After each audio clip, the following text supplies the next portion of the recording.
नमस्कार, मैं रचना शर्मा। चढ़ती कला टाइम टीवी देख रहे सभी दर्शकों का स्वागत करती हूँ। आप देख रहे हैं हिंदी टॉप न्यूज। देश के व्यापारियों और उनसे जुड़े कुछ बड़े संगठनों ने आज यानी 26 फरवरी को भारत बंद बुलाया है। ऐसे में देश के कई शहरों में इसका मिला जुला असर दिख रहा है और कई शहरों में सड़कों पर सन्नाटा पसरा हुआ है। संगठनों की ओर से कहा गया कि देश भर के सभी बाजार बंद रहेंगे और सभी राज्यों के अलग अलग शहरों में धरना प्रदर्शन होगा। भारत बंद को संयुक्त किसान मोर्चा ने भी समर्थन दिया है। किसान बिल के खिलाफ प्रदर्शन कर रहे संयुक्त किसान मोर्चा ने सभी किसानों से अपील की है कि वे ट्रांसपोर्टर्स और ट्रेड यूनियन की तरफ से किए जा रहे भारत बंद में शामिल हों। दिल्ली की सीमाओं पर केंद्र के 3 कृषि कानूनों के विरोध में करीब 3 महीनों से बैठे किसान आज एक ग्लोबल वेबिनार कर रहे हैं। इसमें नए कृषि कानूनों को लेकर चर्चा की जा रही है। दावा किया जा रहा है कि इस वेबिनार में दुनिया भर के कई किसान हिस्सा लेने पहुंचे हैं। सुबह 9 बजे से दोपहर 2 बजे तक चलने वाले इस वेबिनार में कई किसान नेता हिस्सा लेकर अपनी बात रख रहे हैं। भारत और चीन के बीच लद्दाख विवाद के मुद्दे को सुलझाया जा रहा है। दोनों देशों की सेनाएं पैंगोंग के लेक इलाके में से पीछे हटने लगी हैं। इस बीच विदेश मंत्री एस जयशंकर ने चीनी विदेश मंत्री वांग यी से फोन पर बातचीत की है और दोनों नेताओं के बीच करीब 75 मिनट की चर्चा हुई। इसमें मौजूदा स्थिति का आकलन किया गया। दोनों ही देशों ने आगे की राह को आसान बनाने के लिए 3M फार्मूले पर काम करने की बात कही है। मुंबई में बिजनेसमैन मुकेश अंबानी के घर के बाहर बीते दिन मिली संदिग्ध कार से जुड़े मामले की जांच की जा रही है। क्राइम ब्रांच और ATS इस मामले को खंगालने में जुटे हुए हैं और इस बीच गाड़ी से जो चिट्ठी बरामद की गई थी उसमें बड़ा खुलासा हुआ है। संदिग्ध गाड़ी में मिली चिट्ठी में कहा गया है कि ये तो सिर्फ एक ट्रेलर है। फिलहाल मुंबई क्राइम ब्रांच की कुल 10 टीमें इस मामले की जाँच करने में जुटी हुई है। केरल में जल्दी विधानसभा चुनाव होने वाला है और ऐसे में माहौल बनाने के लिए भाजपा कुछ नए नामों को अपने कुनबे में शामिल करने के प्लान बना रही है। इसी कड़ी में देश के मेट्रो मैन कहे जाने वाले ई श्रीधरन भाजपा में शामिल हो गए हैं। गुरुवार के दिन मलप्पुरम में केंद्रीय मंत्री RK सिंह की उपस्थिति में एक रैली के दौरान ई श्रीधरन भाजपा में शामिल हो गए।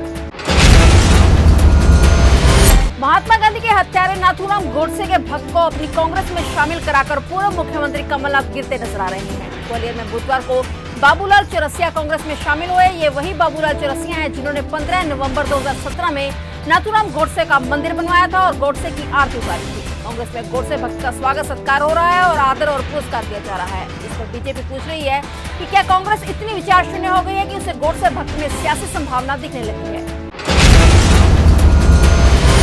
MJD उपचुनाव को लेकर आम आदमी पार्टी के राष्ट्रीय संयोजक और दिल्ली के मुख्यमंत्री अरविंद केजरीवाल ने सीलमपुर, कोंडली, तिलोकपुर इलाके में रोड शो कर स्थानीय जनता से आप प्रत्याशियों को भारी मतों के अंतर से जीत दिलाने की अपील की है। सीएम केजरीवाल ने कहा है कि दिल्ली में आपकी सरकार है और MCD में भी आपका पार्षद होगा तो दोनों मिलकर दिल्ली का विकास करेंगे।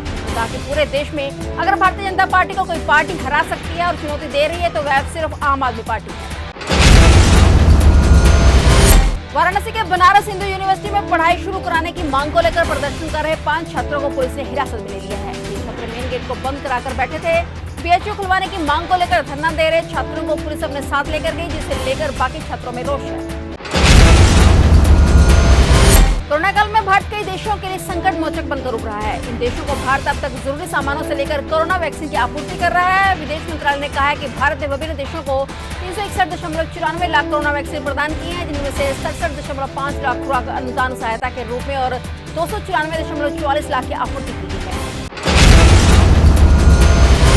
देश में कोरोना मरीजों के मिलने की रफ्तार लगातार तेज हो रही है। देश भर में बीते 24 घंटे में कोरोना के 16,570 नए मरीज सामने आए और इस दौरान 120 मरीजों की जान भी चली गई, जबकि 12,179 मरीज रिकवर होकर घरों को लौट चुके हैं और अब देश में कोरोना मरीजों की संख्या इसी के साथ 1,10,63,491 हो गई है। इनमें से 1,07,50,680 लोग ठीक हो चुके हैं, जबकि 1,55,986 मरीजों का अभी भी इलाज चल रहा है। कोरोना से अब तक 1,56,825 मरीजों की जान जा चुकी है।